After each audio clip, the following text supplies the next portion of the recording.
കുരിശാണു രക്ഷ, കുരിശിലാണു രക്ഷ, കുരിശേ നമിച്ചിടുന്നു. കുരിശാണു രക്ഷ, കുരിശിലാണു രക്ഷ, കുരിശേ നമിച്ചിടുന്നു.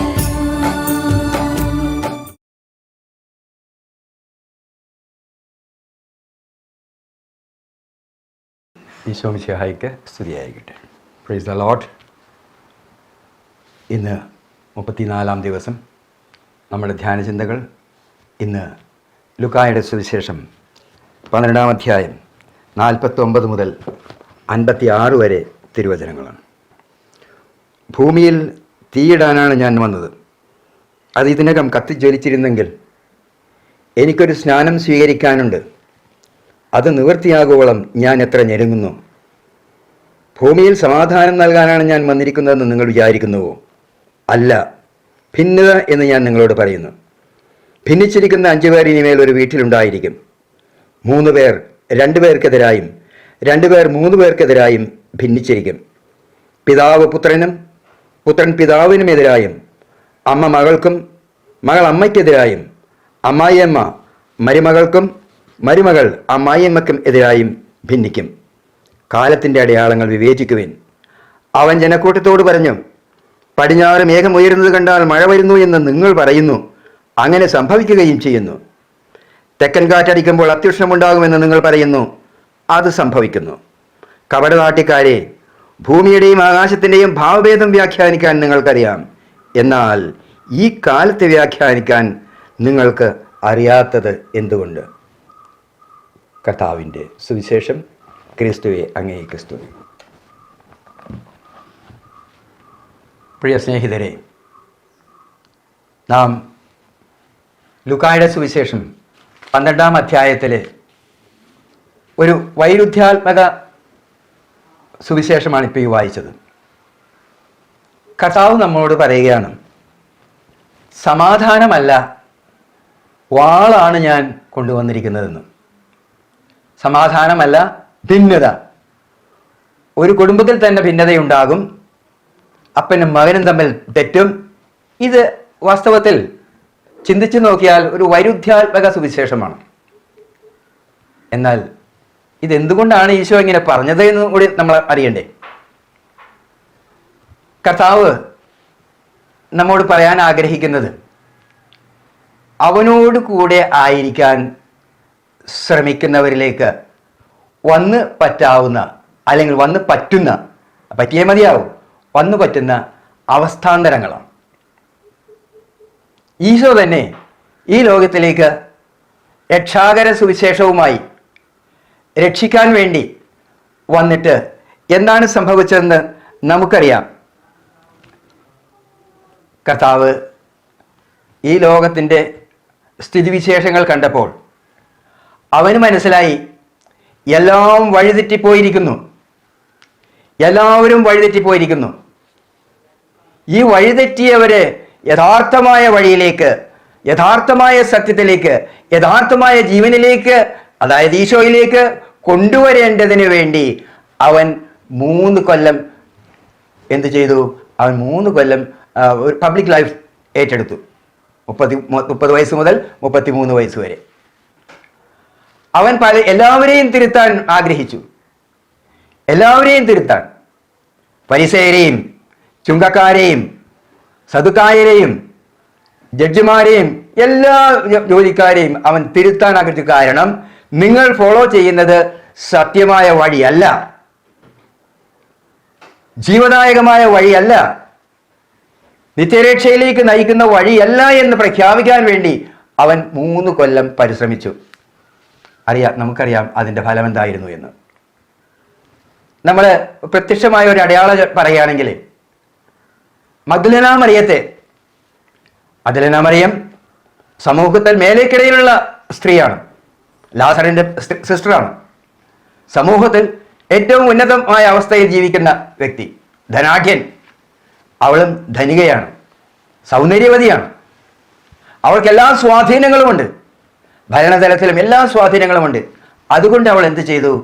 അവൾ കുത്തഴിഞ്ഞ ജീവിതം, അതായത് ദൈവം ആഗ്രഹിക്കാത്ത ഒരു ജീവിത രീതി ഏറ്റെടുത്തു. ആരെയും വിമർശിക്കും, ആരെയും കൊള്ളരുതാത്തവരായി ചിത്രീകരിക്കും.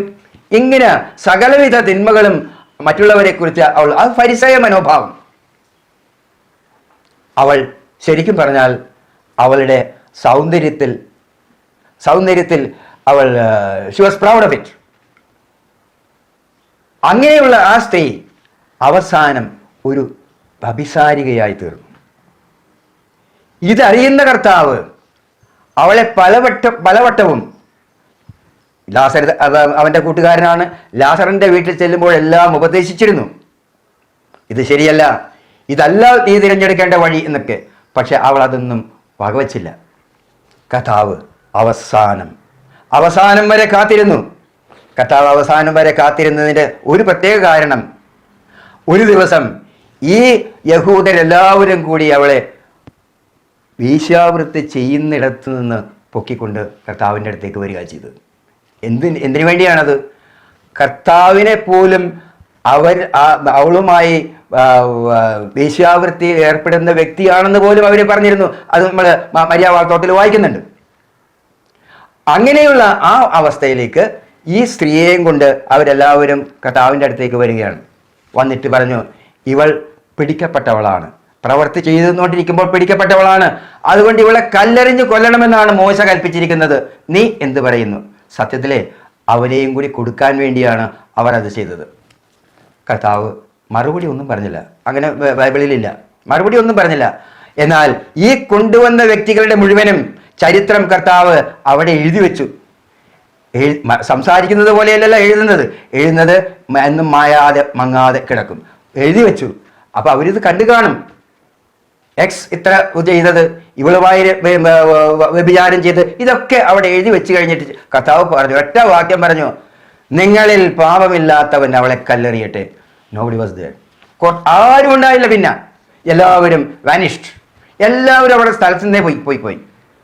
അപ്പോൾ കർത്താവിൻ്റെ പ്രവർത്തനം, കർത്താവിൻ്റെ നേരെയാക്കുന്ന പ്രവർത്തനം, നല്ല വഴിയിലേക്ക് തിരിക്കാൻ ശ്രമിക്കുന്ന പ്രവർത്തനം ആര് ഫോളോ ചെയ്താലും അവന് ദുരിതം. എന്തുകൊണ്ടാണത്? ഈ ലോകം നിന്നെ പീഡിപ്പിക്കും, ഈ ലോകം നിന്നെ അപമാനിക്കും, ഈ ലോകം നിന്നെ അംഗീകരിക്കില്ല, അവൻ തള്ളിക്കളയും, നീ ഒറ്റപ്പെടും. ഈ അവസ്ഥയെക്കുറിച്ചാണ് കർത്താവ് പറഞ്ഞത്, ഞാൻ ഭിന്നതയാണ് കൊണ്ടുവന്നിരിക്കുന്നത്, സമാധാനമല്ല, വാളാണ് ഞാൻ വന്നിരിക്കുന്നത് എന്ന്. അതിനുശേഷം രണ്ടാമത്തെ ഭാഗത്തേക്ക് വരുമ്പോൾ കർത്താവ് കാലത്തിൻ്റെ അടയാളങ്ങൾ നിങ്ങൾ ഗ്രഹിക്കുന്നില്ലേ എന്ന് ചോദിക്കുന്നുണ്ട്. എന്താണ് ഇതിൻ്റെ അർത്ഥം? ഈ അവസ്ഥകളെല്ലാം സംഭവിച്ചു കഴിഞ്ഞിട്ട്, എല്ലാം നിനക്കെതിരായി ഇവിടെ നിന്നിട്ട് പോലും ഇങ്ങനെ നിൽക്കുമ്പോഴുണ്ടാകുന്ന അവസ്ഥ എന്താണ്? ഇതാ രക്ഷകനായ ദൈവം നിന്റെ പടിവാതിക്കൽ എത്തിയിട്ടുണ്ട് എന്നുള്ളതാണ്. എൻ്റെ രക്ഷകൻ എൻ്റെ പടിവാതിക്കലുണ്ട്. ഈ വക കാര്യങ്ങളെല്ലാം ഞാൻ കാണുമ്പോൾ, സകലതും എനിക്കെതിരായി വരുമ്പോൾ, എൻ്റെ കുടുംബം തന്നെ എനിക്കെതിരായി വരുമ്പോൾ, എൻ്റെ സമൂഹം തന്നെ എനിക്കെതിരായി വരുമ്പോൾ, എൻ്റെ സഭ തന്നെ എനിക്കെതിരായി വരുമ്പോൾ, അല്ലെങ്കിൽ ഈ ലോകം തന്നെ എനിക്കെതിരായി നിലനിൽക്കുമ്പോൾ, ഓർക്കുക, പിതാവായ ദൈവം, രക്ഷകനായ ദൈവം നിന്റെ പടിവാതിക്കൽ എത്തിയിട്ടുണ്ട്. അതിൻ്റെ ലക്ഷണമാണിത്. അപ്പോൾ നീ മനസ്സിലാക്കേണ്ടത്, ഇന്ന് ഈ നടക്കുന്ന കാലത്ത് മനസ്സിലാക്കിക്കൊള്ളുക, കർത്താവ് സമീപസ്ഥനാണ്. ഈ കഴിഞ്ഞ ആഴ്ചയിൽ സിറിയ എന്നുള്ളൊരു സ്ഥലത്ത്, സിറിയ മിഡിൽ ഈസ്റ്റിലെ യുദ്ധം നടന്നുകൊണ്ടിരിക്കുന്ന ആ സ്ഥലത്തിൻ്റെ ഒരറ്റത്ത് കിടക്കുന്ന ഒരു രാജ്യമാണ് സിറിയ. ഈ സിറിയയിൽ കുറേ ക്രിസ്ത്യാനികളെയും ന്യൂനപക്ഷത്തിലുള്ള മറ്റൊരു വിഭാഗത്തിലെ ആളുകളെ നിരത്തി നിർത്തിയിട്ട് ഈ ഇസ്ലാമിക് ഭീകരർ അവർ വെടിവെച്ച് കൊന്നു. കഴിഞ്ഞ ആഴ്ചയിലാണ് സംഭവിച്ചത്. വെടിവെച്ച് കൊന്നു. എന്തിനു വേണ്ടിയാണ് വെടിച്ചു കൊന്നത്? അവരോട് കൂടി ചേരാതിരുന്നത് കൊണ്ട്, അവർ ചെയ്യുന്ന പ്രവർത്തികളിൽ പങ്കുകാരാകാതിരുന്നത് കൊണ്ട്,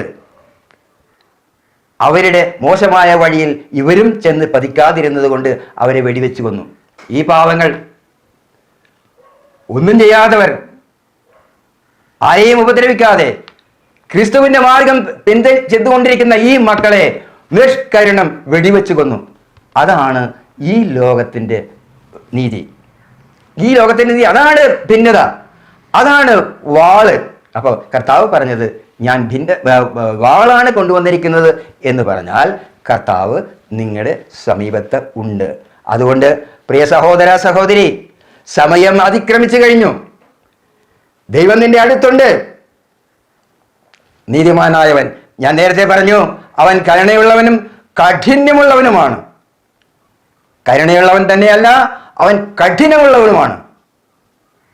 അവൻ വിധിയാളനാകുമ്പോൾ ആ കാഠിന്യ ഹൃദയത്തിൽ നിന്ന് വരുന്ന വിധിയെ തടുക്കാൻ നിനക്കാവുകയില്ല. അതുകൊണ്ട് ഓർക്കുക, ഞാൻ അവൻ്റെ വഴിയിലേക്ക് വരേണ്ട സമയം അതിക്രമിച്ചു കഴിഞ്ഞു. ഒന്നേ മതിയാകൂ, ഇല്ലെങ്കിൽ നീ ശിക്ഷിക്കപ്പെടും, എന്നേക്കുമായി നീ പുറന്തള്ളപ്പെടും. നിത്യനരകാഗ്നിയിലേക്ക് നീ പോവുകയും ചെയ്യും. അവിടെ നിന്ന് പിന്നെ there is no retrieval. അവിടെ നിന്ന് ഒരു മോചനമില്ല ഇനി. അപ്പം അതുകൊണ്ട് കർത്താവിൻ്റെ സന്നിധിയിൽ നമുക്ക് ഏറ്റു പറയാം, കർത്താവെ, ഞാൻ അങ്ങയുടെ വഴിയിലേക്ക് നടന്നെടുക്കാൻ ഇതാ പ്രയത്നിച്ചു കൊണ്ടിരിക്കുന്നു. അങ്ങയുടെ സ്നേഹം അനുഭവിക്കാൻ, അങ്ങയുടെ സഹനത്തിൽ പങ്കുകാരാകുവാൻ ഞങ്ങളെയും ഒരുക്കണമേ. അങ്ങയുടെ പരിശുദ്ധാത്മാവ് കൊണ്ട് ഞങ്ങളെ നയിക്കുകയും വഴി നടത്തുകയും ചെയ്യണമേ. കർത്താവായ ക്രിസ്തു വഴി ഞങ്ങൾ സമർപ്പിക്കുന്ന പ്രാർത്ഥന കേൾക്കണമേ. ആമേൻ. Praise the Lord. കുരിശാണു രക്ഷ, കുരിശിലാണു രക്ഷ, കുരിശേ നമിച്ചിടുന്നു.